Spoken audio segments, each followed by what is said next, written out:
We had a crazy week of FAAB. We got a lot to talk about. Jeff is back, most importantly. Looking forward to talking to baseball. All coming up next on the RotoWire Fantasy Baseball Podcast.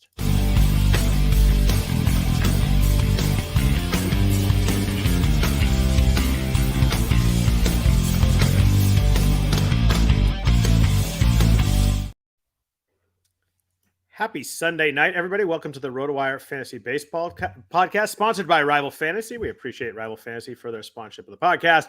You can please rate or review the podcast. It helps out a lot also. But other than that, it should be a really fun show. We got a lot of FAAB to talk about. I think this is the most money spent, most number of players out there that were interesting in this young season here. But Jeff, welcome back. We missed you last week. I know you've been doing other podcasts, but you haven't done it with me, so I've missed you. But how is everything? Everything's good. Everything good in personal life is good. How about that? In FBC life, not so much. I'm having a bad year, so I'll lament that farther some point in time down this stretch here. The good thing is it is a long season. It is, except for when your team really, really stinks and it just never ends. But then we'll see. I got time to recover a little bit. But good soccer tournament this weekend. Nice. So that was fun for Aaron. Another win. So that's always good. This team is. How many games does one have to win a soccer tournament at this level? So for it's 4 games, 3 in pool play and then a championship game. So 2 games each day. That's a lot for a 16-year-old. That's a lot. That'd be a lot for more for some of my age though. Oh man, it would be painful for us. Yeah, I would be. I'd be struggling right there. Yeah, and we wouldn't win if it was us. So there you go. I can pretty much guarantee that's the case. Yeah, scored a lot of goals in my day, Jeff. I did not. Yeah, I played my first couple years of high school soccer. Yeah, I scored 0 goals as a kid. Only played 2 years. I've coached 13. But this is a big FAAB weekend, so let's roll. Let's roll. Yeah, it's a lot going on in baseball too. It's funny we talk about how long the season is just right then, but the Pittsburgh Pirates I think are seeing that it's a long season. We talked about how fun a story that was. They were 20-8. They've now lost 7 in a row. All right, is this the last time we're talking about Pittsburgh as a first place team on the podcast? I don't know. The whole NL Central just seems pretty committed to the bit here right really now. I mean, Milwaukee's just really in a struggle bus. St. Louis is even worse. The Reds are just eating glue. They're hanging out with the Rockies in the corner over there. The Cubs are only like the only normal team right now, I feel like. Yeah, it's a weird. There's a lot of teams are not looking good. The A's for like a couple hours were not the worst team in baseball. They were tied with the Royals, which is pretty sad because the Royals aren't actively trying to lose. Yeah, that's right.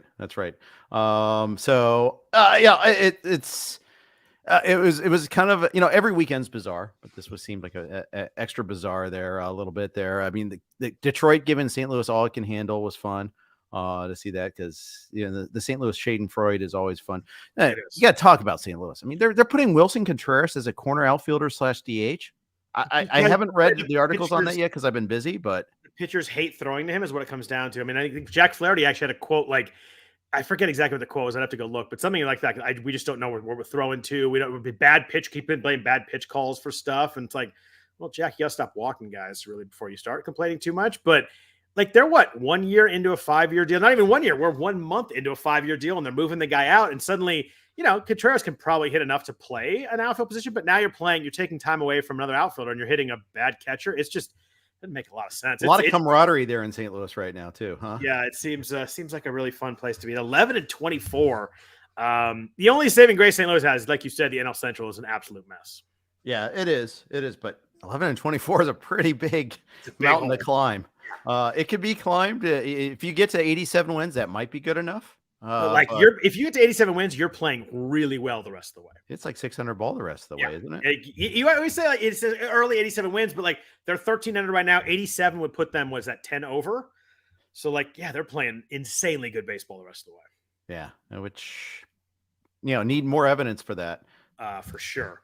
Yeah, I saw your Reds did not do well today. When they give up 17 runs, there was the White Sox had 17. There were a lot of crazy high scoring games today. Yeah, and unfortunately, too, it was one of the good stories for the Reds this year in Graham Ashcraft that started that game, too. Yeah, he gave up 8 runs, then got hit by a comeback, got taken out. Yeah, I was looking at it was Texas that had the 16 runs also. So White Sox was 17, Texas was 16, St. Louis with 12, the Rockies with 13. It was a lot of fireworks on a Sunday here. Yeah, indeed. But let's look at week 7. I want to get into FAAB, but let's look at week 7 real quick. There's a lot of FAAB action this week. A lot of guys to bid on for the first time all year. I think we had a lot of offense to bid on, which was new and different. It's been only pitching, but a lot of offense this week. But real quick, looking at week 7, we like to look ahead as you're setting your lineups. There are a handful of teams with 7 games this week. The Diamondbacks, the Giants, the Yankees, the Rays, the White Sox, the Royals, your Oakland Athletics, Jeff, and the Texas Rangers. They are not our Athletics anymore. A bunch of teams with 5 games though too. So that's obviously a huge thing. As you're kind of if you play in a weekly league, you play in a bi-weekly league. That's pretty big. The Blue Jays, the Red Sox, the Braves, and the Phillies all have 5 games. All big offenses with the 5 games here. All like Atlanta. I mean, that's a significant factor for almost everybody. It seems like there. I mean, the Braves are 24-11. They've been rolling. They didn't pile on the offense today, but they got the hit from Harris when it counted there. It's gonna kind of stink to kind of ride through it there. And if you've got the main Braves, Acuna, Olsen, Albies, you're starting them even with the 2 games. I think. Yeah, you are, and it's just one of those things. It's not too big a deal, but Toronto's big too. I mean, there's a lot of studs in that lineup. It's funny you said that about the Red Sox and Toronto and Atlanta, all big offenses. Jeff, do you know who has the second most runs in the majors? Because I would have missed this question. It would have taken me double-digit guesses to get there. Let me guess the Rangers. That's a hell of a guess. Yeah, well, I mean, you mentioned how much they scored today. I mean, it was kind of like, oh yeah, and I've seen some other similar strafings. 200. The Rays have 225 runs. The Rays only give up 110, which is bonkers. But Texas scored 221 runs, and they also have the second best run differential in baseball so they're 30 behind the Rays, but then 40 ahead of anybody else. They only get up 136 runs. We're getting to the point where you think the Rangers are pretty legit here, right? This is without with DeGrom on the IL right now too. Yeah, if they only had a bullpen, I just think in the Red Series alone. But then there was Will Smith had a blown one yesterday, right? Yes, he did. Pretty bad. And yet they let a guy walk from AAA that was like Littell, I think is his name, Mark Littell, who had to be called up by a certain date or be allowed to go, and he left.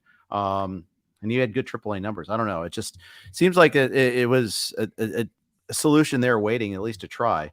When they've had such bad relief pitching elsewhere. I think the new ballpark, the new Globe Life. Now one of them's field, one of them's park. I think one's old, I forget, but theirs looks like a big barbecue grill. Is all I know. Yeah, the new one, like when the roof is open, I think that ball flies there.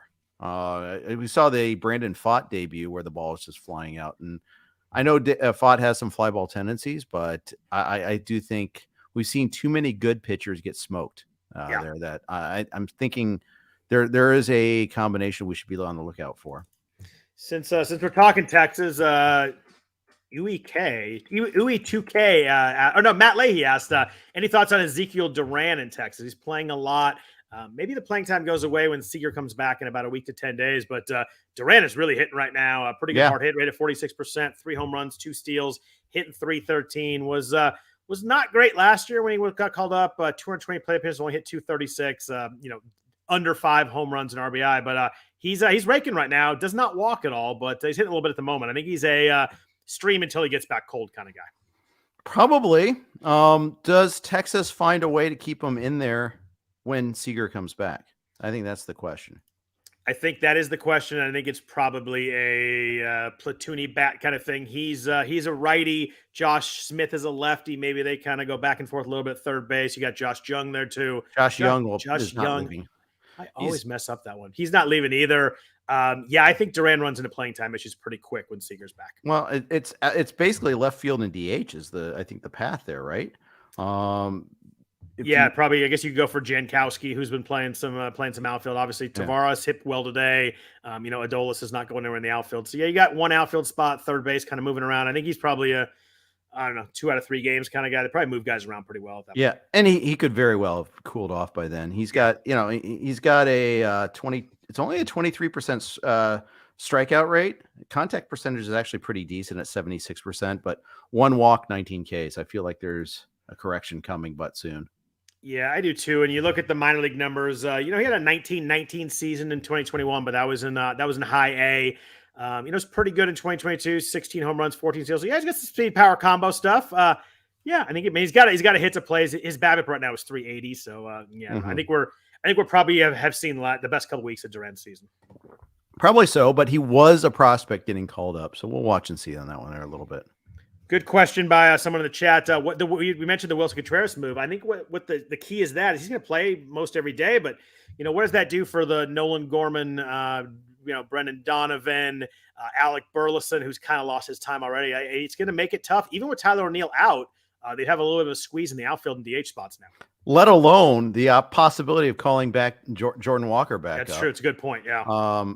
I am baffled. I mean, I understand that the pitchers hate throwing to Contreras. Maybe let it breathe just a little bit there because it just creates more problems. I just don't understand it. Although right now Jordan Walker's not banging down that door. He's hitting 188 at AAA, so I get it. He wasn't playing that badly offensively in the majors. Again, K to walk wasn't good, but he was hitting 274 with a couple homers. He's adjusting to life in the outfield. They're just so depth is a good thing and a bad thing at times. It's sometimes the case there where you have all these decisions you have to sort out, and it forces you to do what the Cardinals are doing to Jordan Walker a little bit what the Reds did to Nick Senzel, where they moved him out of position because they got a veteran at his normal position. And I get it. You're not going to move Nolan Arenado, but it's really not great. It's hard. I get the pitchers don't want to pitch him, and maybe the ERA goes down enough where it's worth it. But you're playing, Andrew Kisner and Trey Barrera instead of a Burleson or a Yepez or a Gorman or a Donovan. I mean, that hurts your lineup every day. Yeah, and I'm gonna say citation needed about improving that offense. Contreras has spent a long time with the Cubs. You would think that the Cardinals would have done some due diligence before signing him to a multi-year deal. Or we would have had a handful of Cubs pitchers who noted how much they hated throwing to him over the last 8 years. Right? It's very strange. I mean, I don't want to completely appeal to anti-authority, but I mean, Jack Flaherty, what credit has Jack Flaherty earned the last 2 years? I mean, their pitching staff's terrible too. Like after Montgomery, who's pretty good, you got Wainwright, Matz, Miles Mikolas has not been good, and Jack Flaherty. Like I guess you could get some turnarounds from Mikolas and Flaherty, and Wainwright maybe does his thing, but it's hard to see that pitching staff really working out. Yeah. It's got to be Matthew Libator pretty darn soon because he's he might be their second best pitcher right now. Everybody in the chat is right. Marmol's in big trouble there. He's got to be the minus 300 odds for the first manager fired. Look at the strikes against him. We have the Contreras thing.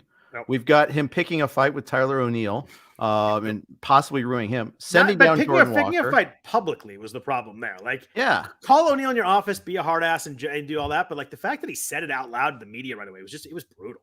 Yeah, I agree. I mean, I really don't understand his tactics. And then not only that, but then, okay, it's blown over. We worked it out after we hugged it out or whatever. Play him every day. What the hell are you doing? Yeah, we worked it out. Then he sat 2 of the next 3 days. I'm like, I don't think you really worked this fully out. But Laz Diaz too is another thing. Right at the start of spring training, and we all were like, "Oh yeah, Diaz was really unprofessional."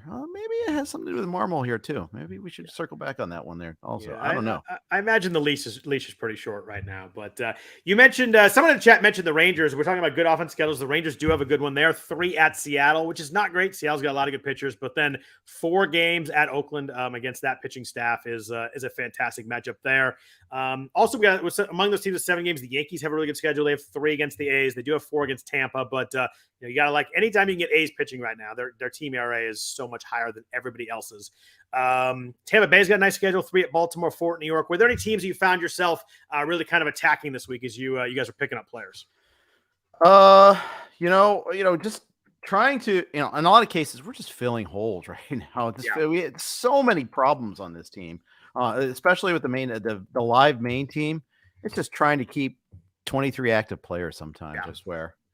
I know the feeling well. We had a question in the chat from our friend Pete Shanky about Matt Mervis. I promised you were getting there, and my answer would be I hope you're adding him is not a mistake, because if it's a mistake for you, it's a mistake for me too. Giants have a nice schedule this week too. 3 against Washington, 4 against Arizona. There's a lot of good matchups this week. It should be another week of high offense. Arizona's got 3 against Miami, 3 against the Giants. There should be a lot of runs. There were definitely some offenses to target this week. There are some really nice setups this week. Yeah, there are. I got to, it's definitely, especially with the 4 teams with the 5 games. I mean, it's Yeah. really clutch if you have the ability to add all these players and maximize the number of at bats this week.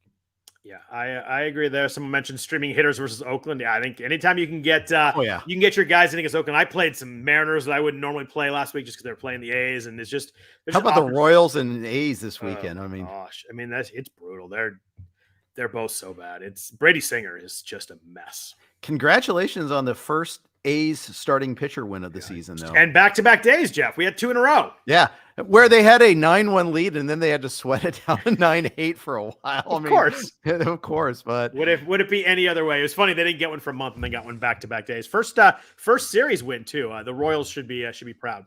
Yeah, they might move them to Nashville. No, sorry. No, don't do that. I like Kansas City. Don't do that. I'm not saying that. I'm only saying it facetiously, and then get new owners for both. But I was gonna say, Jeff, jokes about teams moving is a little too soon, too fresh. No, I'm saying in parallel there. I mean, and then Oakland should get a new team with, get Mark Cuban as the owner, and there you go, off you go.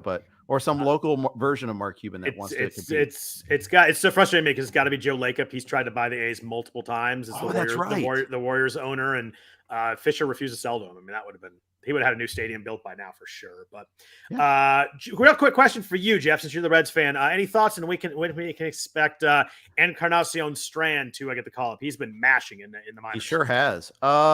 He started the season on the IL. So he was a little behind, but that's over with. He's just continued exactly what he did in spring training. But they're still waiting for Joey Votto to come back, and he's making significant progress finally, what I'm hearing. But he's slugging 830. Is that good? You see that number, and I'm like, that must be his OPS. I'm like, oh, that's actually his slugging. It's 830. I don't know, Scott. Will Myers is just tearing it up with his 586 OPS right now. I mean, right? I mean, there's only so many. There's no room in the end. There's no playing time to get. It's brutal. Yeah, I'd like to see him up there. He's another one that the second he gets called up, he's going to be a big bid. But that's a good segue. I want to talk about FAAB. It was a big week. Let's talk about hitters first. We've been talking about a lot of pitchers in FAAB as we're going along here. Let's talk about hitters. Matt Mervis, we mentioned earlier a little bit. He was probably the biggest name offensive call up. Although there were some other big ones. He was someone that in spring training we thought there may be a chance that he would make the team. They signed Eric Hosmer, all that, but then he continued to hit in AAA this year. 6 home runs, hit 286, strikeout rate under 20%, walk rate of 16%. Last year was huge for him. He had was at 30. I'm doing the math real quick. 36 home runs across 3 levels. Hit really well. Hit over 300 there. He just looks like he can hit. I know that the first time through for major leaguers is always tough, but I really like Matt Mervis. I got him in 2 or 3 leagues. I do not usually spend a ton. I have a weird spot this year where all 3 of my teams are bad on offense. I actually have pretty good pitching, even in teams where I started heavy offense. It hasn't worked well. I've had guys on the IL, guys underperforming. I needed offense. I went pretty big on Mervis. I got him for 228 in 2 leagues. I'm just hoping it's an impact bat because you never know when you're going to get one, and I need one. I need one desperately. How much did you say you got him for? I got him in 228 in both of my leagues, and they were backup bids were like in the low 200s or so. We fell $8 short in Vegas, Maine, 137 to 129. I feel holy crap, that's low. Awful about that miss. That's. I mean, it was a keep them honest bid, and we didn't really keep them honest enough. And the thing is, this juggernaut that we have that's in 15th place only because you can't be 16th. I can't. It hurts. It hurts when you do that. I mean, it would have been nice to have him because he's going to play the rest of the year unless he just completely falls on his face. I just can't believe how low that is. I'm looking at my 3 leagues. The low backup bid in mine was 188. So it went 189. Wasn't available in one of my 3 mains. He was 17% rostered going into today because people had drafted him and held him. Yeah, but 189 and 137, and we bid 129. And the backups of mine would have been higher than that. That's wild. Mine were more interested in Mervis. What do you think about him as a prospect, though? You obviously talk baseball all week. How do you feel about? I mean, I assume the Cubs called him up to play. I can't fathom he's not going to play. But do you think he's a guy that can hit right away? Yeah, I mean, I like the plate discipline. Now I know sometimes that leads to passivity sometimes, but I mean, I saw his debut game on Friday and he hit some rockets there. Yeah. Oh, you always like seeing that right off the bat there. Had a big clutch RBI single in his last at bat on Friday, and that was fun to watch. And the Cubs needed him. I mean, the Cubs really needed to kind of get another bat in there. I mean, yeah, we're going to bench Eric Hosmer. Of course you're going to bench Eric Hosmer. You should never have signed him in the first place there. Exactly. Teach you how to run out the 4-3s. I mean, yeah, okay, great. That's some great veteran leadership there. Yeah, and hitting is hard. Like he's got 6 strikeouts already in 14 plate appearances. This is not he's got to hit right away, but we've got 5 months left, and I think that he's one of the 3 or 4 biggest impact bats will get called up, and I've got 5 months of them, so I kind of went for it. I just figured I wasn't going to find my offense is struggling. I'm not going to catch up playing the exact guys I have. So I went for it a couple of leagues. Like I said, I'm not usually someone who spends over $200, but I just, sometimes the situation dictates it, and I didn't want to sit around and wait for my guys to get hot. So I'm trying to add an impact bat here. Yeah. And well, you should. So yeah, our offense has been behind all season. I just feel out of step this year. Have you been injured offense or underperforming offense? Injured brain here. I don't know.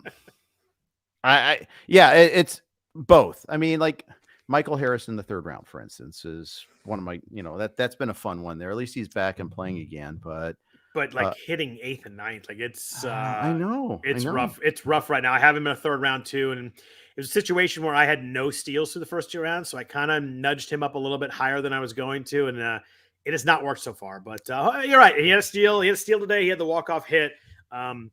It's May 7th. I assume the Braves are going to try and do whatever they can to get him going.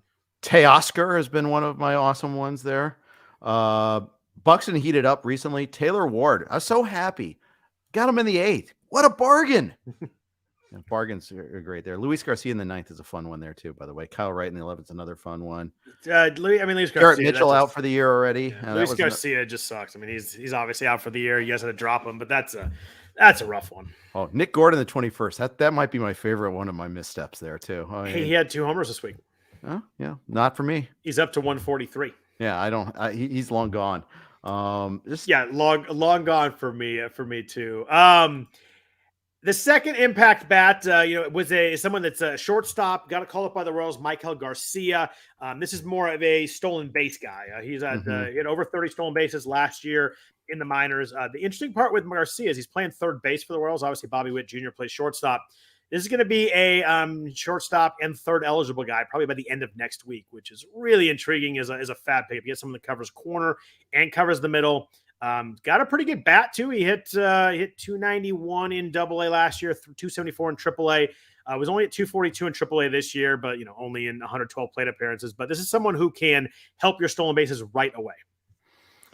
Yeah, I didn't go hard after him because I don't trust the Royals not to put Nicky Lopez back in there whenever he comes back. Or hey, let's try Hunter Dozier. Maybe he'll get hot this time. I fear that a little bit there, but I see the appeal in Maikel Garcia. I didn't go big after him.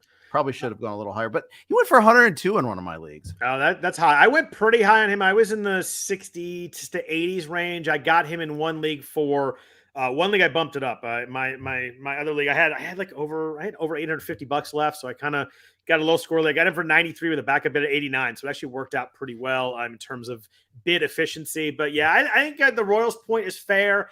I just think that finding stolen bases or guys on FAAB is never easy. He's someone that feels like he can run. He's kind of hitting the middle of the order so far. He's looked pretty good so far, not striking out. We're talking a very few amount of at-bats, hit the ball hard a couple times. I think it's an interesting bat, and I think that the way Kansas City's struggling, I think they're going to play him a bunch. Number 84 on James Anderson's top 400 prospect list. I should have been a little bit bigger on him. Have you ever seen the show Justified?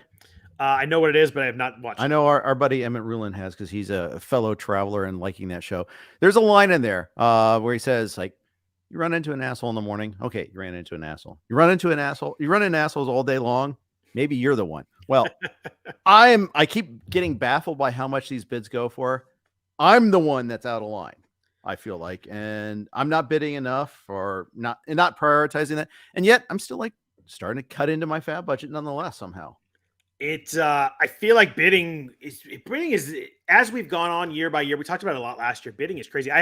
We were talking beforehand. I had a bid for 3 different offensive players in my Vegas main. I got 2 guys. I got Mervis and I think Oswaldo Cabrera. And then my third bid range had 16 conditionals in it. I got none of those guys, which is I don't think I've ever had it happen where I had double digits. I didn't get anybody in my bids. Yeah. It's insane. And you always seem to find those leagues where there's like 700 people getting picked up. It's weird. And granted, it was my third chain down. So they're my third set of bids. So I had them lower because obviously if I got Mervis and got Garcia, I didn't want to spend a lot on a third guy. But still, I mean, it's wild that I had a bunch of guys in there, like, 13 to 17, and not one of them slid through. There's I think I talked about with Ryan Bloomfield last week. There's no sneaking anybody through in the NFBC anymore. And 5 years ago, that wasn't the case. Like, good players were really good then, but there's so many FAAB columns now. There's so many FAAB podcasts. So many people talking about this stuff. No one sneaks through anymore. No, it was your Louis Varland conversation that I remember. That's what it was. There you go. Kudos to Ryan. I mean, he did a great job. I'm amazed they allowed me back on the podcast, but good human, by the way. I really like Ryan. I appreciate. I should have said at the top. I should have said thanks to Ryan for joining us. Obviously, excellent golfer too, by the way. We talked about that. I guess I think we talked about the off the air. We talked about his 74 he shot against you guys in the at the first pitch Arizona last year, and that's hardcore ringer material right there. If you're shooting 74. Exactly, he was like, "Let's keep this interesting." No, he didn't do that. In fact, he was providing beverages. My handicap is 14. I'm going to go out and shoot a 74. That'd be a nice move. But it was. I appreciate him jumping on. It was really fun to chat with him. One of my favorite people in the industry. I felt like there were a lot of outfielders this week, Jeff, and that's not been the case. I kind of had three guys clumped together. I had Tyrone Taylor in Milwaukee coming back off the injury, a guy that's got some pop, a little bit of speed. Alex Kirilloff, who I think we all think can hit, but it's a matter if he can ever stay healthy. That wrist injury is something that I'm not sure we're ever going to see him fully healthy, but when he plays, he can hit a little bit. Obviously, a big prospect. And then JJ Bleday, a high-level pick that the Marlins traded to the A's in the offseason, got sent down to start the year, and then has really hit well in AAA. Came up and hit a home run in his first game on Friday. I had those three guys kind of clumped together in most of my bids. I went Bleday, Taylor, Kirilloff in that order, but I had them really close in terms of dollar bidding and kind of where I put them. Sure. I'm going to throw one other name here, too. Please do. Gavin Sheets with Eloy out 4 to 6 weeks with the appendectomy. Another one of my favorite ones there. He is always something with Eloy. I love the profile and how he hits, but man, it's always something with it. And 4 to 6 weeks, that's crushing. Yeah. By the way, Uncle Ted mentions Leody Taveras. In our leagues, these 15-team mixed leagues, he was picked up on April 16th. He is longer than gone. Yeah. Once he came back off the injured list to start the season, he's been gone. I think he actually drafted him one league, dropped him, he got picked up right away. So that's my bad on that one. Yeah. Well, I drafted Bubba Thompson, so there you go. I'm just awesome this year. The 60 seals are coming at some point, right? Yeah, they're coming. They're coming. Yeah. What about with Taylor, Kirilloff, and Bleday? Do you have a strong preference there? How do you kind of feel about those three guys who I think are all definitely rosterable in a 15-teamer, all have a little bit of their own kind of different kind of upside, but I think that it's three outfitters that I could bid on, which I haven't had very much this season. I think I like Kirilloff the most, but the fact that they sent down Larnach, who we had to cut also, again, hey, why am I in last place? I don't know why. Weird. Strange. I think Bleday strikes out too much. He was so overmatched last year. I could be wrong about that. He could, Jared Kelenic proves to us that people can change. He did. He had. It's only 120 play appearances in AAA, but he cut it way down in AAA. I don't know if he's changed something. His strikeout rate was 13% in AAA after 28% last year. Who knows if that's a small AAA sample size, but maybe he's fixed something. Yeah, maybe so. Hart Foundation, did you say Bubba Starling, another greatest hit? Not by me, at least this time, by the Royals. So there you go.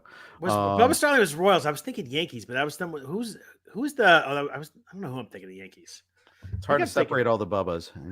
For randomly, I was thinking of Shane Spencer. Casey Bubba. Yeah, there is Casey Bubba too.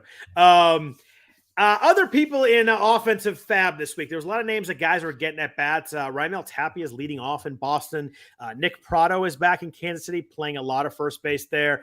Emmanuel Valdez playing a lot of second base for the Red Sox. Who else were you guys looking at on the offensive side? I really like Emmanuel Valdez. Right. The Red Sox are running a lot. And scoring a lot of runs. Yeah, they are. They finally lost today, I think, but man, they've been rolling. They had a great series this week against the Blue Jays, who was like some sweet revenge for them after last year, how much the Blue Jays bludgeoned them. They were just, and every time I looked up, Jaron Duran or Valdez were stealing bases. So even so, like Justin Turner stole a base for crying out loud. I saw that. I think that they're a fun offense, and I want a piece of it there. And who knows, Valdez probably won't last all season long. But at the same time, it's a Mr. Right now. Right now. And, Trevor Story eventually come back. But until then. I mean, Valdez had 28 home runs last year in across Double-A and Triple-A with Houston and Triple-A with Boston. I mean, that's a lot of pop in a bat for a guy who's second base eligible. That could really help teams out. Yeah, it could. And I think that who knows how Story they were talking about All-Star break, maybe even later. I know they might accelerate it a little bit there. He's not going to have the Bryce Harper miracle comeback, but yeah. I mean, Valdez is playing well right now, and he came over the Vasquez deal. He's a prospect. He's kind of like Maikel Garcia, where he's more of a prospect than people realize. Yep. By the way, I think Jarren Duran's figured it out. He looks really good. 49% hard hit rate, 11 or 12% barrel rate. He looks like the guy we thought he was going to be a couple of years ago, and right. He looks legit right now. He's been a huge ad for people. I think post-hype sleepers is a nice way to go. I don't think the BABIP's going to stay at 490, but he doesn't have to. But like you said, he's running. He has 4 stolen bases. He has 2 home runs, playing every day. He's carved out a pretty good role with Boston right now. I think he's pretty locked in that lineup. He's not going to hit 380, but he's certainly helping, especially in a deeper league. And that I think this, you look at the minor league stuff, the Steels are going to stay there. He's going to run. Yeah, I think so too. I wish I had more of them.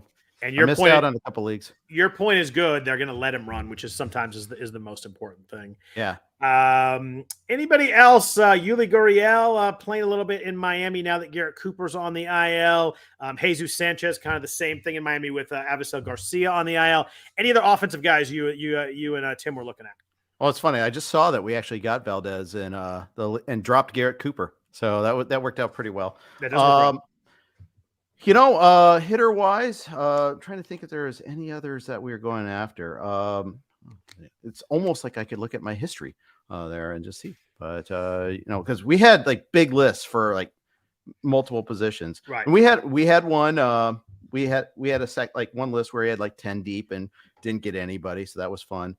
Connor Wong is a guy that's kind of interesting. If you need a catcher, I think he's earning a lot more of that playing time in Boston and actually had a pretty good week offensively. I don't know if it's enduring, but I mean, let's face it, that other teams were running wild against the alternative. So Wong at least could stick around as far as that goes.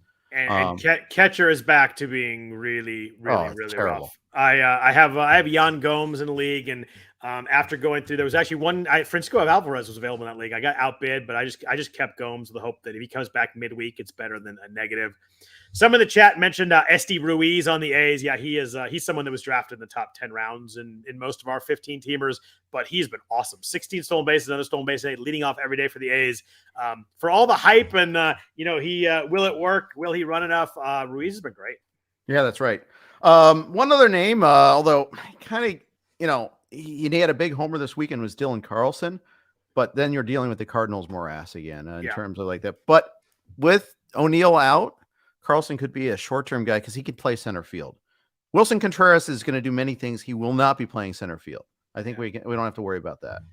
I had Carlson kind of way down a couple of lists too. I'm still not convinced he can hit, but hard hit rate's 10% higher than it was last year. He maybe is figuring me out a little bit. I mean, this is someone that was a high level prospect too. I mean, he was a stud. We thought he was going to be really good a couple of years ago. He had 18 home runs in 2021, so he wasn't bad that year. He hit 266. He helped teams. Since then, it's been pretty rough. But he's showing signs of breaking out a little bit. Yeah, he is. There. Manny Margot was available in a league. Luis Garcia, the Nationals version, was available in a league. I kind of like him. I do too. I got outbid a couple of weeks ago, and I was actually bummed about it. We also got outbid on him, and I'm a little disappointed in myself for not being a little bit more aggressive again. But so be it. That's the league where we got Valdez though for $7. So I'm okay with that. Yeah. So let's talk about the pitchers. There were some big name pitchers on the other side of the ball too, but first a note from our sponsors at Rival Fantasy. A new Major League Baseball season means it's time for a new kind of daily fantasy baseball. Rival Fantasy is the fantasy platform reinventing the way daily and weekly leagues are played, and they brought new games to the ballpark this year that fantasy players won't find anywhere else. Rival Fantasy's games include Fantasy Bingo, head-to-head player challenges, and Fantasy Book, where users can select over-unders for up to 2 to 5 players. With games like this, daily fantasy has never been better. Right now, RotoWire listeners can get a free or $50 protected first play. That means if you win your first play, you keep your winnings, but if you lose your first entry, Rival Fantasy will fully refund you up to $50. Go to play.rivalfantasy.com/signup and use code RotoWire MLB at signup. Deposit a minimum of $25 to get your first entry in Rival protected up to $50. Now's the time to step to the plate and become a Rival today. Welcome to the arena. And also, we've got some sponsors some notes from our sponsors, the Blue Wire Network. We appreciate you indulging us there. Jeff, starting pitching, had one big, giant, huge bid on name at the very top. Bryce Miller in Seattle pitched really well against the A's early in the week, and we're all like, okay, well, let's see what he does in his second start because it's against freaking Houston. He dealt today. 6 shutout innings against the Astros. Looked really good. He had 10 strikeouts early in the week against the A's. He didn't have quite the strikeouts today, but you're talking about pitching against the Astros. That is an impressive start right there. 6 innings, 2 hits, 1 walk, 5 strikeouts. Talk about someone who's probably like in the low hundreds for a bid today. That was not the case anymore. He ended up in like the 300s and 400s in most leagues. Yep. And Houston ain't what it used to be either. Offensively right now. And I know they got some good news. Altuve came back. Or not came back, but is about to start a rehab assignment. Let's get that clear. Correct. But they haven't gotten a lot. I mean, Dubon's been okay, but no power out of that spot. Jose Abreu has been an unmitigated disaster at first base. And now you get to Alex Bregman. What do you think about him? It couldn't happen to a nicer guy. He's hitting 195. Yeah, he's really bad. And if I have him once. And I was advocating against taking him at price, and I know you were too. We talked about this one here. We did. He just doesn't hit the ball hard. And it's just one of those guys that, like, I know that doesn't mean everything a hard hit rate, but like he never has but it means something. Yeah, it means something. Like I want guys to hit the ball hard, especially you're not talking about someone late who's going to steal a bunch of bases. The stolen bases are gone. You look at his 2019 with the happy fun ball, the 41 home runs stick out so absurdly high. He played 155 games last year and hit 23 home runs. He hit 260. Like, that's fine, but he's not going to get to that this year. Yeah, 93 RBIs and 93 runs saved him because he's in a great lineup, but he's got 4 home runs. He's hitting $195 right now. Yeah. And, so 340, I'm looking at the winning bids on him. 340 in one league, 301, and 301 to 300, by the way. Oh, it's amazing when that happens. You feel so sick if you've bid 300 flat in the round number. Like you got to go 302. Yeah, and then 333 was the other. So three of them all in the 300s there. I didn't bid that much. Again, crazy high prices for pitching young pitchers. But the thing is, Seattle's committed to him, and of course, he shined in his first 2 starts. So that's going to be yeah. And not only that, everybody is dealing with every single starting pitcher getting lit up at all points this year. Like everybody needs ratios. Painful. Today I was watching the Yankees game and Cole's up 6-0. I'm like, all right, I can go to some other stuff. I came back like 4 minutes later and it was 6-6. Like, it's just like, you got to be kidding me. What do you think about Miller? I know you guys didn't go. He went in the 400s. I like him a lot. But the funny thing is, he wasn't even that great in AA before the call. No. But obviously, he had earned that credential. He had earned that cred from last year. And with Robbie Ray out, the spot's his. I mean, there is no like, okay, when someone comes back, he's going to get sent down. No, Ray's out for the year, and obviously he's off to a good start. That kind of builds that credential too a little bit there. They're keeping him in there. I mean, we've all seen the Chris Flexen starts. We don't want to see any more of those. Those are rough starts. He's not good. Yeah, nothing against him. He's just not. He doesn't miss enough bats, and so he's better off as a reliever.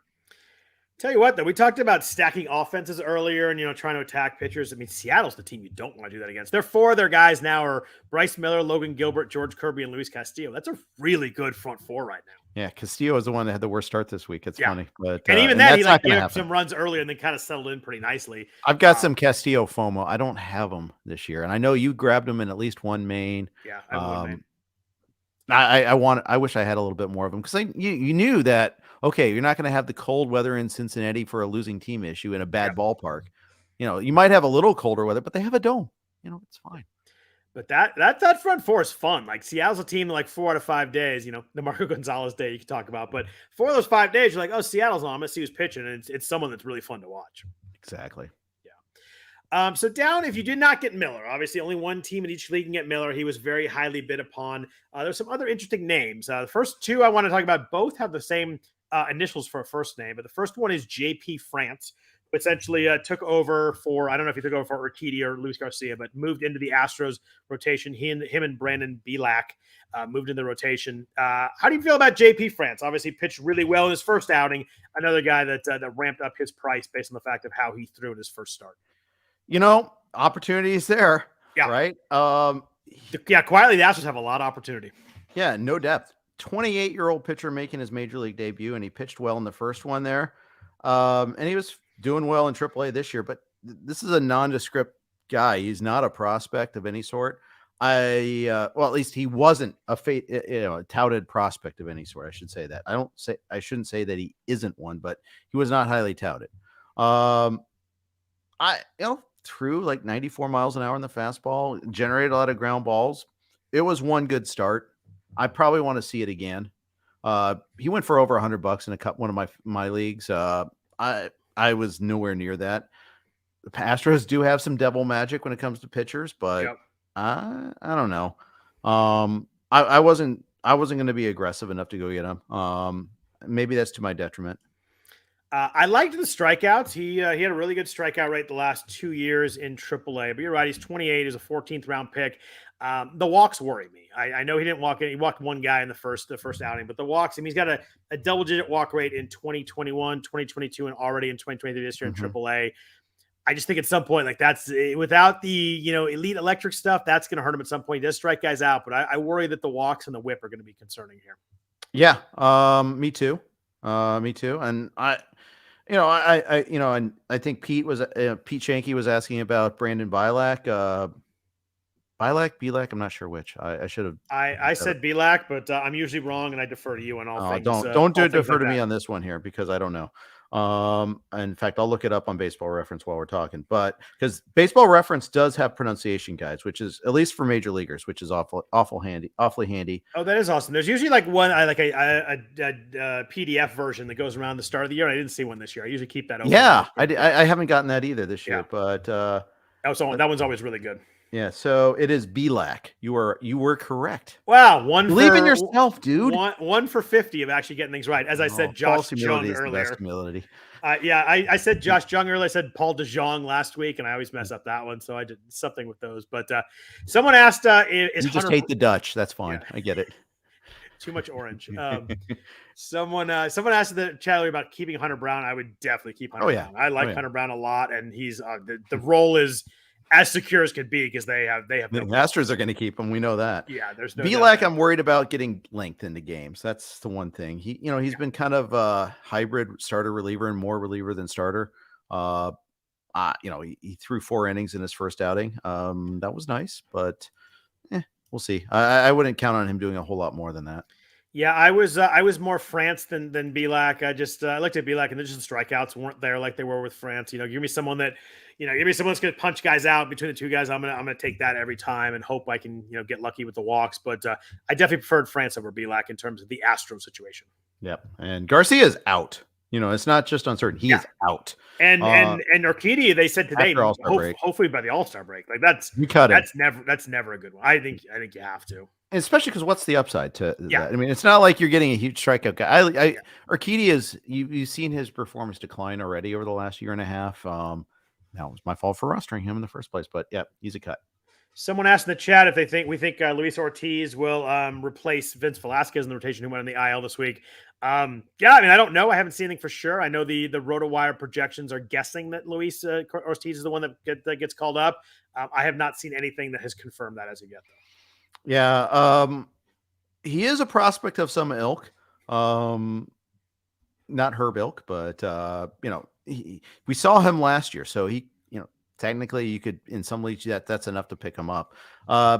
What I don't like about him is about Luis Ortiz is the walks at the big league level last year with his first taste. Yeah. But he only allowed 8 hits in the 16 innings either. So I just think control is going to be the thing to watch for there. He's having a good start to the year at AAA. He's not going deep into games, 32 innings and 7 starts. So just keep that in mind when we're chasing wins. You got to get that there. But I like there's some talent there. My favorite line in the chat so far was Timothy Tunks with "No one can replace Vince Velasquez." Yeah, exactly. That is so true. The other JP who was interesting, I know it's an A's pitcher, but JP Sears among their arms has probably been the most interesting one. Striking out, it's 26% strikeout rate, 6% walk rate, almost 20% K minus walk. Swinging strike rate's been nice, bumped up from last year a bunch to 11.9%. Giving up a few too many home runs, which has really cost him ERA wise, but the whip's 1.19. He's got 2 starts this week. One is at New York, which you hear and you always freak out, but not the same Yankees. Judge, I don't think will be back until Tuesday, so that helps Sears a lot. And then home against Texas. You like home, but as we said earlier, Texas is a pretty scary lineup. So the 2-step is I'd probably call it average on the matchup front. But Sears is someone who has shown a little bit of stuff that's making me mildly interested in him. Yeah, I could see it there. And at least you're getting the Yankees without Judge and Stanton. So there is that. It's a lefty in New York. You'd rather have him, a lefty than a righty. Can I text Aaron Boone and make sure that Aaron Hicks is in the lineup if I'm going to play Sears? Oh, good grief! It's so bad. Good grief. Yeah, it's rough. So those are like the 3 names. It was Miller and the 2 JPs. A little bit of Belak. There were a lot of guys available in 12s. Someone in the chat, I think it was Pete Shanky, mentioned Louis Varland. We talked about him last week. I really liked Louis Varland. I know he didn't pitch well in his start this week, but he was 49% owned in the online championship. He got 2 starts this week, home against San Diego, home against Chicago. Clark Schmidt is an interesting name. He was actually available in one of my mains. I got outbid, but he's 28% rostered in the online championship. He's been really good K to walks his last 4 starts. I know he's got a bit of a home run issue, and that caused him some problems. He's got 4 home runs, but you look at his last 4 starts. It's 25 strikeouts and 4 walks. I think he's turned a corner his last 4 starts. I think the ratio help will start to come. I think it's lagging a little behind right now, but if he keeps the strikeout and walk us up, I think that the stuff's there. I think he's an interesting guy right now that's turned around a little bit. I had some bids on Clark Schmidt there too. Not enough. We only had a $7 bid on him, I think, because I don't have a full trust, but man, it's a 2-step this week with the first one against your former A's. Yeah. The second one is against the Rays, who haven't lost a game in 3 years. Yeah, they lost yesterday. And still won the series, and they were down 6-0 to Cole in 1. My gosh. Yeah, that's true. That's true. Were they 28-7 or something crazy like that? Yeah, they're pretty darn awesome. And, I look 28-7. That is insane. That's exactly 800 baseball. That is nuts. Yeah. The funny thing is they're vulnerable right now in their bullpen. Their bullpen is not that strong. Yeah, Fairbanks is on the IL, and they've had a few lefties. Yeah. Their lefties are all shaky right now. Jason Collette and I were having a text conversation about this. Clevenger hasn't been that great. Poche has not been the same since coming back. They're just the usual Rays. We'll create our own bullpen type of thing isn't quite working right now. But when you're scoring 11 billion runs a game, it doesn't matter. Offense is really good. Yeah, Harold Ramirez gets 2 hits every game, it seems like. Christian Bethancourt had a 3-run homer today off Cole. Just always someone different that hits. How'd you like Wander Franco's flip the ball the other day? That's fine. Just don't screw up, right? If you don't get the out, then there's hell to pay, but I don't really care otherwise. I was just thinking, nice catch, Hayes. Don't ever do it again. Yeah, that's exactly the line I've used. Don't ever blanking do it again. Yeah, I didn't want to go blanking because I know Pete Shanky's in the chat. I'll get in trouble for that one. Well, if you say blanking, you're fine. Yeah, blanking. I'm the one that cursed already on this pod, so we're fine. But hey, it's to bring in Justified. So it's Justified cursing. So there you go. Oh, well played. Yandy Diaz I just love Yandy Diaz. They taught him how to hit fly balls. His hard contact stuff is nuts. I think he's at 55% or something like that. I have to look, but we always we can hit the ball hard on the ground, but with the fly balls, 56% hard hit rate, 14% barrel right now, and the swinging strike rate's under 7%. That is you do not get many guys with the ball that hard without swinging and missing very often. Yeah, that's right. I was looking at his fly ball rates up to 38%. Man, if he keeps that there, it's going to be a huge year for Yandy. Leading off for that team. Oof. Yeah. He got 28 runs scored already. He's on pace for 145 or something crazy like that. He trucked to the umpire today too on that play at the plate. Yeah, he's that's not who you want to run into either. That's a strong dude right there. Yeah. What about bullpens in FAAB? I felt like this was one of the first weeks in a while where we actually had some mildly interesting bullpen names, especially in 12-teamers. I think the two names at the top, Maikel King in New York with, Clay Holmes struggles, and mostly King just being really, really good, throwing multi-innings. So even if he doesn't get saves, like really valuable in the bullpen. He was 74% rostered in the main event, 15% in 12 teams online championship. And then Jason Adam, we mentioned the Pete Fairbanks IL stint. Sounds like he's going to be out maybe another week or two, but you never know with these things. He was 85% roster in the main event, 40% in 12s. Did you try to attack either of those guys? We did, and I was acutely aware of Adam being available in one of my 3 mains, nice. And we didn't get him, so it wasn't so nice. How much did he go for? Did he go for about 132? Okay, I was gonna guess 125. So yeah, it's for a 2 week. It could be for 2 weeks. Yeah. Maikel King went for 110. In the same league, and I was wow. They're both available in the same league. That's wild. We got Pierce Johnson in the same league. 37-37. We won the tiebreaker. Won because we're really bad.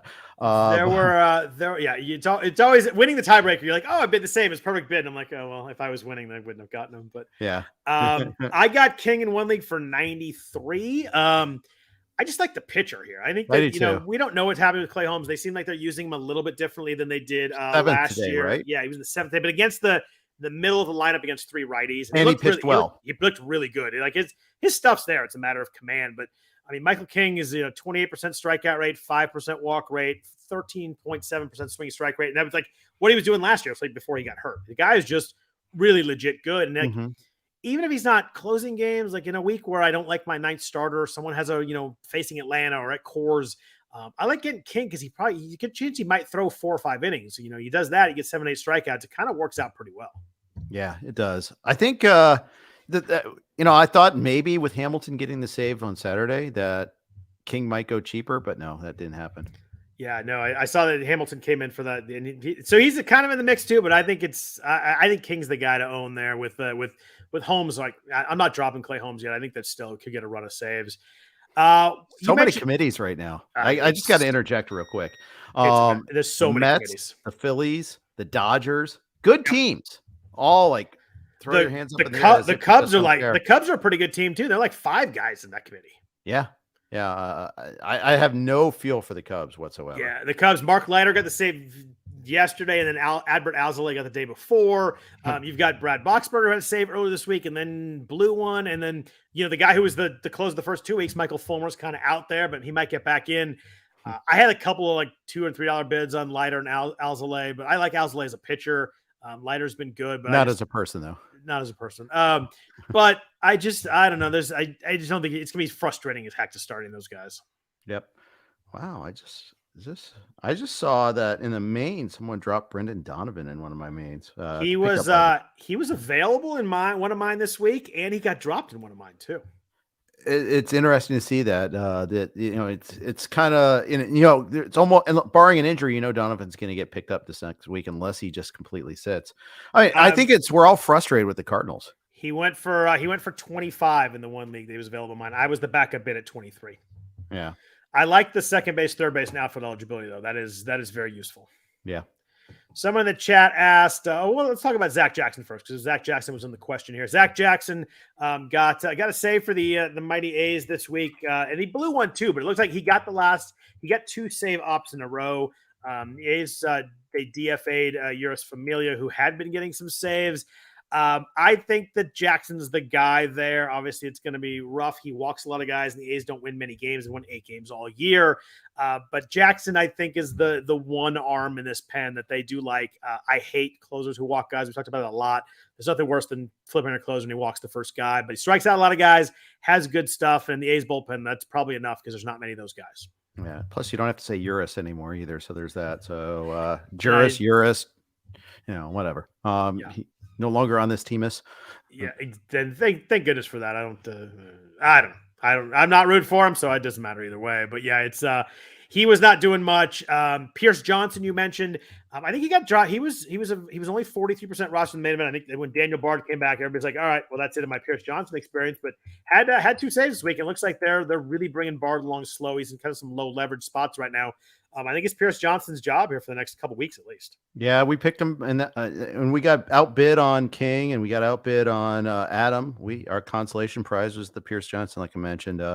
Yeah, Bard again, another guy that pitched in the 7th this week. So we'll see. I mean, plus it's just you're dealing with Coors Field. I mean, and Pierce Johnson's got like a 1.65 or 1.7 whip or something. Yeah, like that. He's not really like he's good or anything. But strikes out a lot of guys. The strikeout rate over 30% the last 4 years, but he's just going to walk a ton of guys too. Yeah. Do you have any that works well in Coors, by the way? I've heard. Never a problem. Do you have any feel for the Phillies situation at all? It is messy. It looked like it was Jose Alvarado kind of locked in for a second there, and then he pitched in, I think, the 7th today. Blew a lead against the Dodgers earlier in the week in the 8th inning, and then Kimbrel came in the 9th and blew it again in a bigger way. He got a walk-off slam to Muncy, right? Yes, right. Fish it out of the ocean. Oh, wait, wrong park. Yeah, but, he hit it so far, it might have been. Yeah, still might have found an ocean. The LA River. Yes.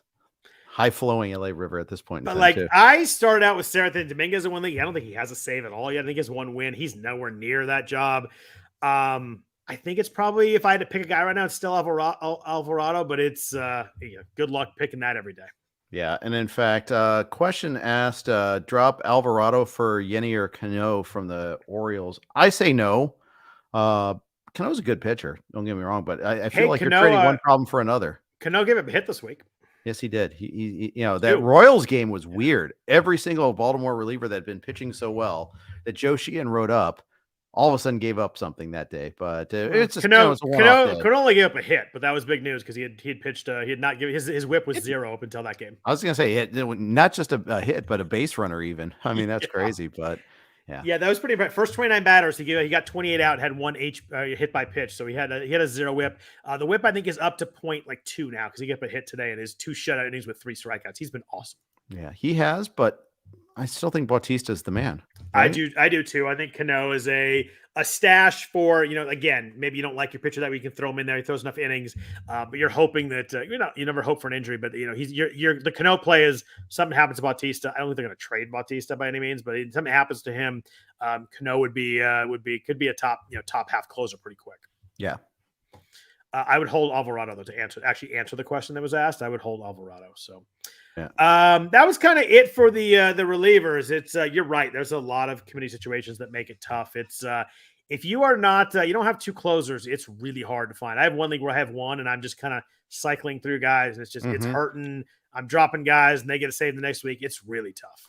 Yeah, I mean, one of them, the one is Romano, at least, who's had a bunch of saves, and then like. Yep.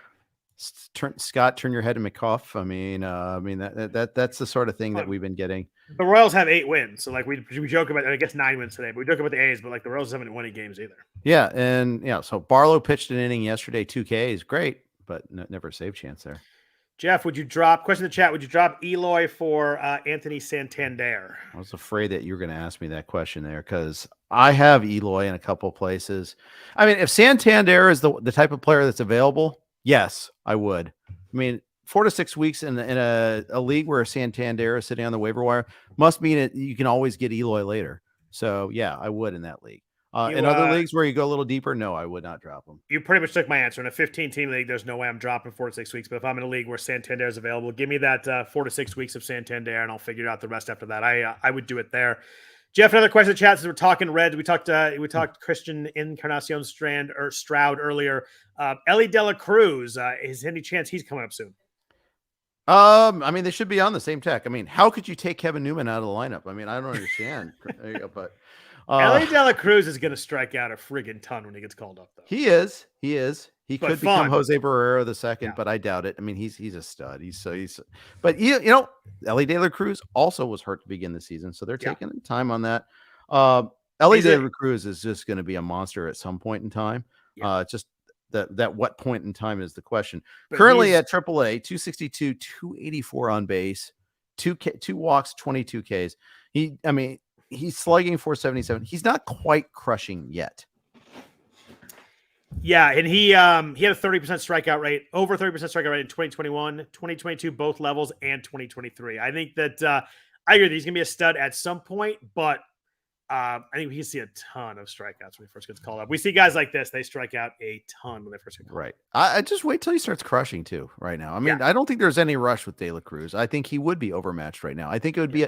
It's not a financial decision; it's a baseball decision. Yeah, and he's played 14 games in AAA, and he's 21 years old. Like as critical as I've been of your Reds, Scott, they don't actually have a history of holding players back due to like financial reasons. Certainly not like keeping a player an extra year, maybe Super 2 a little bit, but De La Cruz is not banging down that door. In fact, Matt McClain is closer to being ready than De La Cruz is right now. Yeah, and it's definitely CES, I would assume, before that, right? Yes. Before I think so, especially because there's a place to step right in there too. I mean, again, there's places to step in anywhere for the Reds right now. How can and especially if Spencer Steer is hurt at all, like long term, and although Nick Senzel's playing a lot of third base right now, that's the other tricky thing. Finally, right? That was not his original spot. Yeah, I thought it was second or short. Was he second? Okay. They've moved around so often. He's been everywhere. Dude. Yeah. Someone asked Ellie De La Cruz is a really tall guy. Ellie De La Cruz is 6'5", so to me that qualifies. Really tall, yes, yeah, it's a tall human. So you made a joke about your Reds. I had to say, did you know that as of Saturday, I think as of Friday, I think Yandy Diaz passed Matt Chapman, but Matt Chapman and Sean Murphy were leading each of their respective leagues in OPS. I did see that. Sean Murphy. Some people came dish close to cutting Sean Murphy. And they're complaining about, in one catcher leagues at least, because he wasn't playing. That would have been an absurd cut. By the way, it was a talking point on reputable podcasts. And my God, Travis d'Arnaud saved people from themselves big time because he got concussed, and Murphy hasn't gotten out since. I think. Well, he has gotten out a couple times, but man, he's been playing well. Yeah, 24% barrel rate right now. Sean Murphy is mashing it. I think we knew that Sean Murphy could be really good. And you stick him in the right lineup. He's hitting cleanup for the Braves a bunch of times. It's disgusting, but I wish him well. I hope that these guys all do well outside of Oakland because they deserved way better than being in that franchise. Some quick news and notes before we jump out of here. We mentioned Eloy Jimenez multiple times already, out 4 to 6 weeks with the appendectomy. Aaron Judge scheduled to return on Tuesday. It sounds like he's going to miss the minimum. So obviously, I think that if you have Judge, I think you just play him. I know he's not going to play Monday against the A's, but they have a 7-game week. You just want to get him in. Don't worry about the Monday. I think you got to take the risk that he does actually come back Tuesday. Yeah, I agreed. I mean, he's your first round pick, of course. Yeah. Vlad Guerrero, a little concerning here. Left wrist discomfort, missed Saturday and Sunday. It sounds like they think he's going to play on Tuesday. Unfortunately, they don't play Monday, so we're not going to know what's going on there. And they only play 2 games to start the week. So he's a tough one. I think that if I have another guy that also has Monday off, I'll decide on Guerrero on Tuesday. But if I don't, I think I'm probably going to sit it with the thought that he only has 2 games. And I worry that maybe the wrist discomfort is a little more than they think. Yeah. And I hate it because he obviously is really, really good. Yeah, I mean, the fact that they have the 5 games, I mean, it kind of provides a little bit of cover. You'll just have to kind of like hope that your pivot, if your pivot has 4 games, I think I would go ahead and go with the pivot. Yeah, that's a good point. 4 to 2 is a big deal there with you got a guy that's a little bit banged up. But there's not that many 7-game teams this week, so that's the trade-off. I mean that. Yeah, I think there's only 8 of them or something like that. Yeah. And on a news and notes, good news. Our friend Liam Hendriks, one of my favorite players, made a second rehab outing on Sunday. This is gonna be fun. I hope he debuts at home so we get a standing ovation. I think he'll get a standing ovation anywhere. This is unbelievable that May 7th he's about to come back. It's awesome. I mean, Hendricks obviously is a different category than Harper, but I love that both of these guys came back sooner rather than later. Yeah. The Harper one. I mean, the Harper one's wild too. Like I can't believe it's insane. Yeah, he had a homer today, right? Yeah, I think so. Again, soccer tournament all day, so I'm relying on you on this one here. No, he didn't homer. Maybe it was yesterday. I forget what I think he had one. I think he homered yesterday or today. Not today. He homered yesterday. There you go. I knew he hit one since he came back, but I mean, unbelievable how fast he came back. Jeff, someone's asked in the chat. This is someone I had to talk about earlier. How are you feeling about Nick Lodolo right now? This is someone who looked awesome his first couple starts, and then since then just been giving up a lot of home runs, a lot of hard hit balls. He still has the strikeout pitch, still 28% strikeout rate. Man, the home runs are killing him right now. 2.6 home runs, a home run per 9 right now. Growing pains. Yeah. Growing pains, and especially in a tough ballpark where, I think what's happening is he was like, we all saw that start against the Phillies in Philly where, Josh Harrison swung out a pitch that hit him in the back leg. Everybody said, oh, well, okay, let's make him throw that for a strike. Right. And then he gets behind an account, throws a fastball in the count, and boom, goes the dynamite. I think it's part of the push and pull, kind of the get back. But home start against the Mets this week, and then at Colorado next week. Maybe, I mean, I was just saying, are you starting him this week? I don't think I am. I mean, the Mets are in a bad way right now too, but I still don't trust that to be something that's. And it's weird because he's not walking guys. Like I kind of thought maybe the walks would be issue, but he hasn't done that. The really scary thing right now is his last 5 starts. He's pitched 5 innings exactly flat twice, and the other 3 have been under 5 innings. So even if he gets through, he's not getting through innings right now. He pitched 7 on April 8th. That was the start you mentioned against Philly, where he was striking everybody out. He's a strikeout guy, but if he's pitching 3 2/3, you ain't get strikeouts no matter what. Yeah, and you're not getting any help from the bullpen. You're not getting much help from the offense for the most part. I mean, this isn't, Kansas City level bad, but it's bad. It's a bad team. Uncle Ted in the chat mentioned Dane Dunning. I did look at Dane Dunning today. Then I saw his 14% strikeout rate is 187 BABIP, but I moved on to the next guy. So I'm not buying in on the Dane Dunning resurgence here. I think he's a good, possibly good pitcher, but I just hate that he's in that ballpark, and I hate that eventually he's got to have to. There's not a guarantee he stays in the rotation when DeGrom comes back, and that's why I'm a little. I had him in my waterfall. Yeah, nice. There you go. Did Love just it. for you. But it wasn't high on my list. 6.9% swing strike rate. I think he's been smoke and mirrors so far. I think a bludgeoning is coming here at some point. Yeah, might be so. I mean, he gets at Seattle. That doesn't necessarily scare me. And then home against the Braves. Don't start him there, please. Please don't do that one there. Yeah, the Braves mash. Speaking of the Braves, Max Fried was the weirdest note of the day.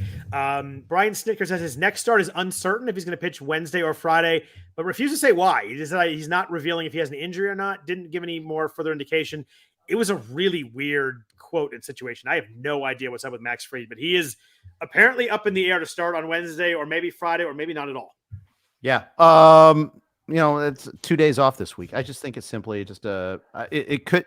I mean, yes, it could be the hammy. It could be just, hey, this is a long season. Just he needs a day off. Wouldn't you just say that rather than like not refusing to say whether he's hurt or not? It was just weird. Like, why even throw that out there? Yeah. Good question. The fact that did he refuse to say why, or did he just neglect to? The quote was he would not say if he was injured or not. Yeah. That's a weird quote. Let's see. I'm actually looking at the quote so I don't mess it up. It says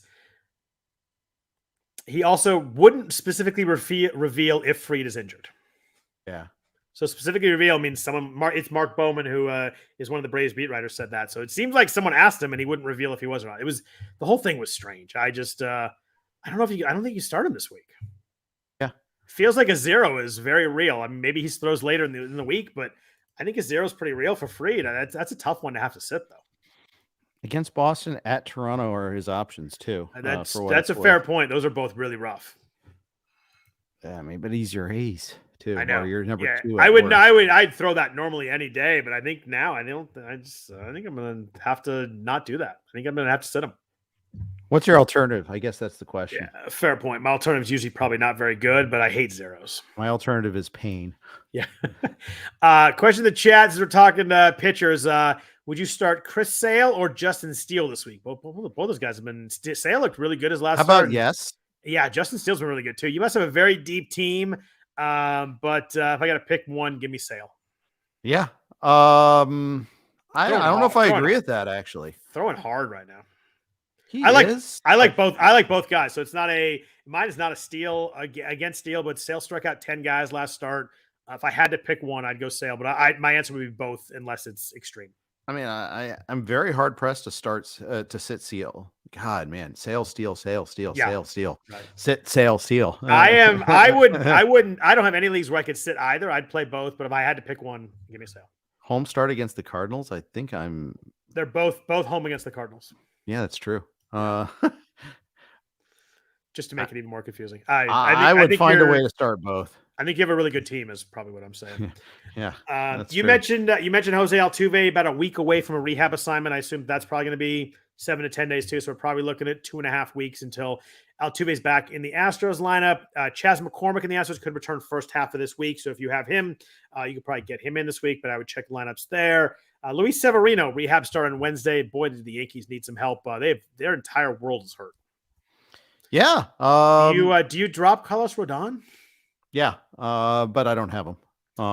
12s, I definitely drop Rodon. 15 is a tough button to push. I may have him in a non-droppable format, but yeah, it's that quote of it's chronic and he couldn't answer if he's going to pitch in July was really concerning. I think I'd probably hold him in a 15 with the thought that I'm going to regret it and probably end up dropping him pretty soon. But I think he's kind of in that like one more setback. I drop him for sure. I mean, the Yankees are 18-16 despite all of our hand wringing here. I mean, but they've just had so many guys hurt and so many guys struggling, but they've still found a way to kind of get through it. Just think how the Cardinals feel about that, or the White Sox feel about that as far as struggling goes. The White Sox are the most inexcusable one. Oh, both of those are inexcusable because of the divisions they're in. But I feel like the problem, you mentioned the Yankees are 18-17, but they're in last place in the AL East. They're 10 games back. That's right. I'm looking at a day old. I was at Baseball Reference, and they haven't updated the standings for today yet. Still, 10 games back with a record over 500 is a wild division.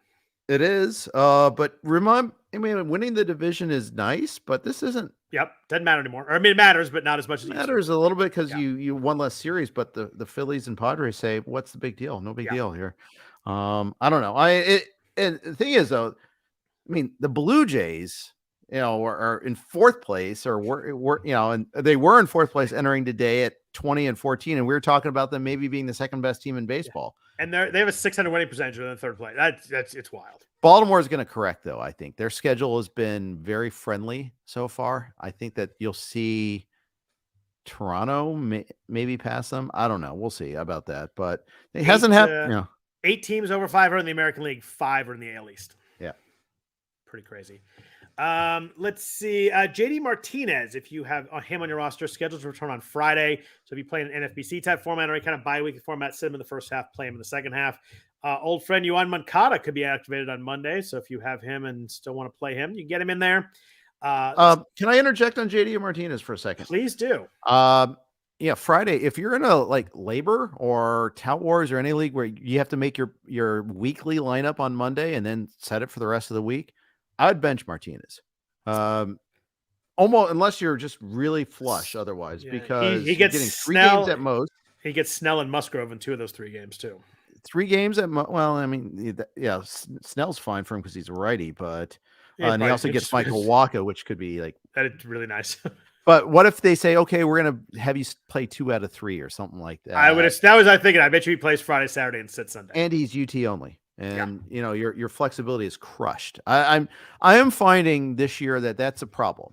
And there weren't too many good UT only guys this year, but I feel like I have a half a hand tied here every time, when I've got a UT only player in my UT spot.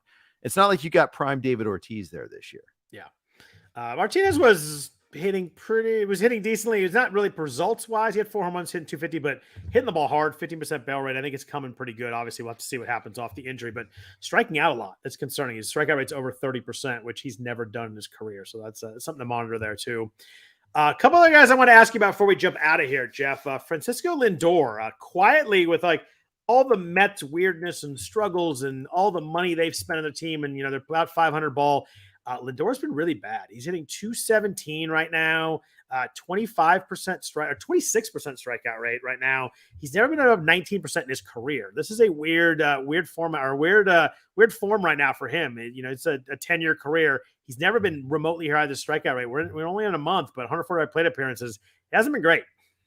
No, he hasn't, and he started off okay too. But as the team goes, I mean, he's going right now. It's just what a horrible week for the Mets. I mean, they got swept by the Tigers, who are the Tigers. There was talk. Remember, they had the doubleheader split on Monday with the Braves. But there was some talk. Okay, they need to sweep this doubleheader against the Tigers, and they got swept instead. They got Scherzer and Verlander back and lost those games. Now, Verlander didn't pitch badly, only 5 innings, but yeah, I mean, it is a really big mess right now. And we know that New York fans are nice patient and forgiving folk and Of course. be fine. So that they'll rally behind and be nice and calm about it. I mean, especially now with the Knicks losing in the series against the Heat, the negative energy is going to start building up all around them. It was kind of a feel good time in New York with the Knicks winning, but if they're not going to win, then turn on the cannons. There were a lot of good jokes about his first time Detroit swept a Verlander Scherzer back-to-back in a few years. That were pretty fun. But last thing I want to ask you about before we jump out, Alek Manoah. We mentioned how Toronto's playing well.